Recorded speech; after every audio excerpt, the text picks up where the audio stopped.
kehati-hatian dalam kehidupan. Kenapa di akhir zaman ini terkadang orang tidak memperhatikan itu halal haram ataupun itu subhat.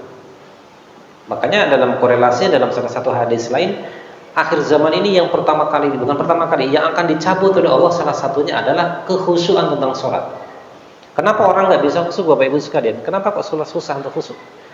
Salah satu faktornya adalah karena banyak hal-hal yang satu bisa jadi tidak halal dalam tubuhnya, atau bisa jadi barang-barang yang subhat masuk dalam tubuhnya.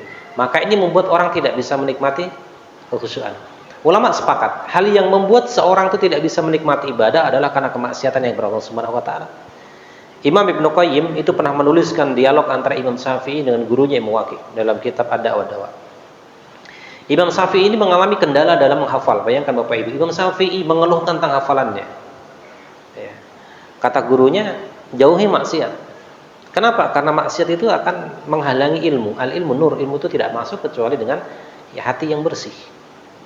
Maka dalam Islam kunci anak-anak itu mendapatkan kepintaran, ilmunya masuk, yaitu dengan mereka mengurangi kemaksiatannya.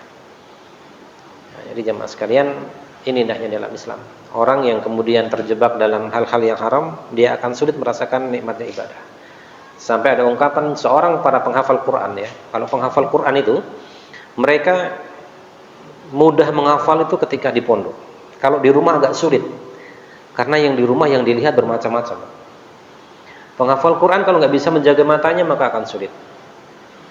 Tadi barusan haflah anak-anak pondok, mereka ada yang 20 juz, ya. Ada yang 25 juz. Itu kalau sudah di rumah nonton TV sudah mulai berat lagi. Menghafal itu sudah mulai susah lagi. Kenapa? Karena nggak bisa bersatu. Ya, orang mereka yang suka menghafal Quran, Bapak Ibu, putra putrinya barangkali di pondok yang mereka menghafal Quran, tapi kemudian nonton TV-nya nggak dijaga, ya itu akan berkurang tuh hafalannya sedikit demi sedikit, sehingga nanti cuma jadi kisah. Dulu pernah hafal, sekarang tidak, gitu ya. Nah, maka para penghafal Quran itu salah satunya adalah menghindari mata yang tidak terkendali, karena nggak bisa bersatu. Nah, qanifidina azan ya Allah, bertakwa itu hati-hati dalam kehidupan. Ada ungkapan Pak, yang haram aja susah, apalagi yang halal gitu ya. Sekarang agak ramai itu. Halal aja susah, apalagi yang haram aja susah, apalagi yang halal. Ini bagi orang-orang yang pesimis. Tapi kemudian dalam Islam tidak diperkenankan demikian. Nanti ada kaidah yang kedua berkaitan dengan bagaimana cara kita menghadapi fitnah akhir zaman. Nah, yang pertama, bertakwalah kalian kepada Allah dimanapun kalian berada. Lakukan perintah Allah semaksimal mungkin, Bapak sekalian. Ya, lakukan perintah Allah ini mastata'tum, semampu kita.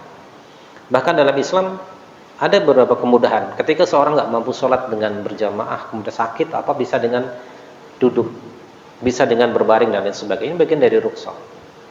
Ya. Seorang ketika melakukan berbagai perintah Allah, amal-amal yang diperintahkan oleh Allah dan Rasulullah SAW, dia kerjakan secara tidak sadar. Ini pernah saya sampaikan di tempat ini. Ini akan membentuk satu furqan, ya, di dalam hati kita. Allah sampaikan di dalam surat Al-Anfal, ya ayyuhalladzina amanu in tattaqullaha yaj'al lakum furqana. Orang beriman jika dia melakukan perintah Allah, dia bertakwa, maka Allah akan berikan furqan. Furqan ini adalah kemampuan membedakan mana baik, mana buruk, kebaikan dilakukan, keburukan ditinggalkan. Bapak Ibu, dalam fase orang berhijrah, ini ada fase-fasenya, ada tangga-tangganya. Contoh, ada mungkin di antara kita, dulu jarang ke masjid. Kok tiba-tiba pengen ke masjid. Akhirnya Pak senang ke masjid. Seminggu senang ke masjid, sebulan rajin ke masjid. Nanti kemudian dia pengen ada ibadah tambahan lagi. Contohnya apa? Ini masjid kok karpetnya agak jelek nih. Saya punya uang, kayaknya pengen nyumbang karpet. Begitu nggak Pak kira-kira Pak? Ada fase-fasenya. Yang tadinya jarang ke masjid, tapi kemudian dia ke masjid. Lama-kelamaan akan membentuk jiwanya itu. Oh ini kok atapnya nggak bagus di masjid nih. Ya udah besok ikut nyumbang dah. Misalkan begitu terus dan terus. Nanti akan berikutnya lagi. Ini masjid kayaknya perlu pembangunan. Nah, Bapak Ibu, saya mengurus masjid, jadi pengurus masjid baru pertama ada orang mendaftar jadi anggota pengurus masjid, Pak. Di sini kalau jadi ketua DKM ditunjuk atau mendaftarkan diri berebut, Pak.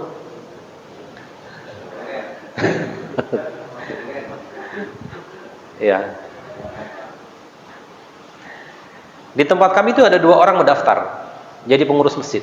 Yang satu beliau IT, bukan IT, maintenance di salah satu perusahaan di Jakarta. Pak, saya mendaftar jadi pengurus masjid. Tapi bagiannya saya milih. Silahkan Pak. Beliau minta bagian kelistrikan. Karena dia seorang engineer, ya, ahli dalam hal listrik. Bahkan ketika masjid dibangun, dia semua titik listrik ini dia semua yang ngerjakan.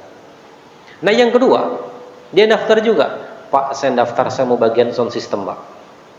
Beliau mantan artis organ tunggal. Dan dia punya sound di rumah. Daftar di masjid jadi pengurus masjid. Alhamdulillah, Pak, rajin ke masjid, Pak. Dan dia orang paling rewel kalau soundnya jelek. Pak, butuh sound. Berapa? 10 juta tadi. Sama waktu ada camp dikasih. Jadi soundnya bagus, Pak. Dan ini mohon maaf, ini masjid sound system nggak boleh di ini, Pak. Nggak boleh asal-asalan. Bahkan ada satu penelitian, sound system itu mempengaruhi kualitas ketika sedang imam ataupun sedang ceramah. Tapi kalau sound systemnya mohon maaf ya nggak maksimal, wah bisa buyar, Pak. Saya 2 kali ngalami itu, ya di Grand Cikarang City khutbah Idul Adha. Salat Idul Adha, mic-nya dijepit terus ikat karet, Pak. Gitu. Jadi kalau imam tuh harus ditempelkan begini, kalau enggak nyampe. Saya salat Idul Adha, rakaat pertama aman tuh. Rakaat kedua bangun, Allahu Akbar, saya langsung baca surat Fatihah. Harusnya bertakbir berapa kali? 5 kali dulu saya baca Al-Fatihah. Saking enggak konsennya. Subhanallah, subhanallah gitu, ramai. Saya ulangi lagi takbirnya. Oh iya. Itu mic-nya Ustaz. Yang kedua ketika khutbah Jumat, ada teman dia menggantikan saya nggak bisa. Dia menggantikan khutbah, mic-nya mati. Tiba-tiba dari depan dia ada pengurus masjid berdiri, kaget itu, membetulkan mic. Kata teman ini langsung ditutup khutbahnya. Barakallahu li wa lakum fil Qur'anil karim wa nafa'ani. Selesaikan khutbahnya. Kenapa? Materinya hilang. Karena mic-nya bermasalah. Terakhir kemarin Idul Fitri. Saya khutbah Idul Fitri. Saya lagi-lagi mic-nya lagi. Ya Allah ya Karim, kenapa masalah mic enggak selesai-selesai ini? Beda masjid ini, Pak. Sama, rakaat kedua baca Al-Fatihah lagi. Karena membetulkan mic yang mau jatuh atau apa itu.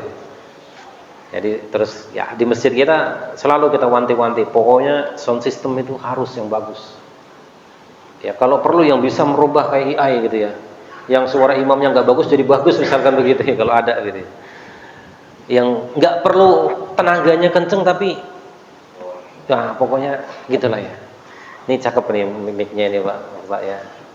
Baik. Ada orang mendaftarkan, dia punya keahlian mendaftarkan diri dan kita terima, senang.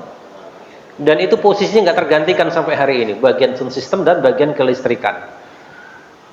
Nah tadi saya sebut apa? Fase orang dalam hijrah itu begitu. Yang tadinya hanya ke masjid biasa, lama-kelamaan saking seringnya ke masjid, ada pengen sesuatu yang diberikan ke masjid. Dan orang kalau sudah imannya dapat kena begitu ya, dia memberikan tuh nggak tanggung-tanggung. Ide sedekah itu nggak hitung-hitungan. Mau ngasih tuh nggak hitung-hitungan dulu, Pak. Khutbah salat Jumat ini kalau di masjid yang suka dipakai khutbah Jumat, saya suka tanya, kalau dibuat grafik nominal berapa yang paling banyak? 2.000, 5.000, 10.000, 50.000 atau 100.000? Angka 2.000 ternyata peringkat pertama. Angka 2.000-nya itu. 100.000 ada tapi nggak banyak. Padahal seminggu sekali begitu ya. 2.000, 5.000 dan terus begitu. Nah, orang ketika sudah memiliki satu keyakinan, keyakinan yang kuat, tidak tanggung-tanggung, Pak. Sedekah itu apa istilahnya? Ya pokoknya sedekah, nggak usah hitung-hitungan.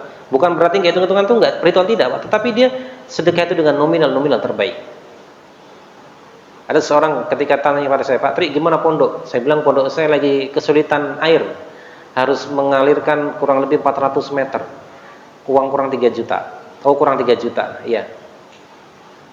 Besok pagi handphone saya bunyi, ada kirim bukti transfer 100.250, 1.250.000. Alhamdulillah nih lumayan. Terima kasih Pak. Ini sama-sama Pak Tri.